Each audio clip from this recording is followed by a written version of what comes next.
Anxiety and depression. A lot of people suffer with this. Yes, they do, and a lot of people are placed on prescription medications for these things. But again, it's one of those things that most people can have these things treated by fixing the underlying cause.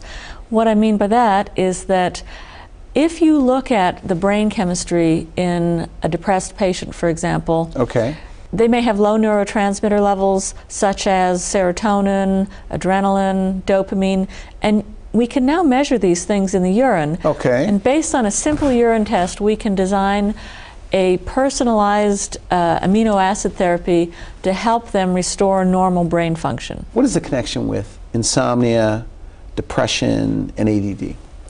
Well, one common feature of all these problems is this neurotransmitter imbalance.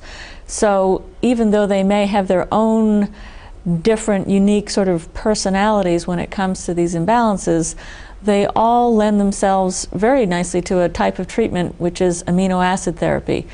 What this is again, coming back to this urine test where we measure people's urine neurotransmitters or their serotonin, dopamine, adrenaline, brain chemistry things.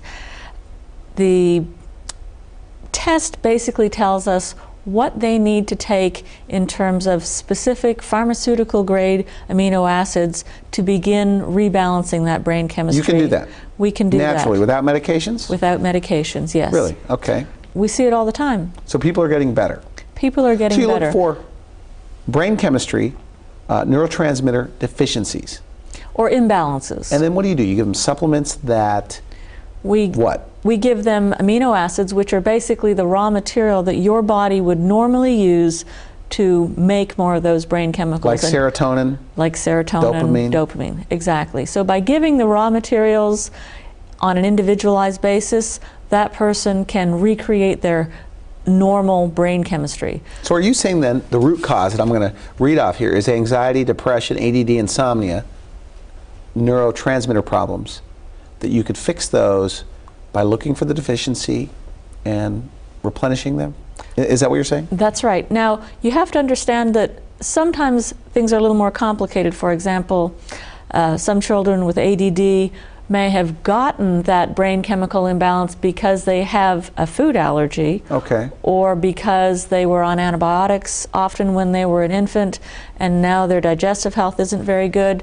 So we look at the big overall picture as well in terms of how did they get to that brain chemical imbalance. Is some of it genetic in your opinion? I think a very small amount of it is, but there is a probably 25% genetic element to most medical problems. The flip side of that being that there's a 70–75% you are in the driver's seat for your really? health. Yes. Okay.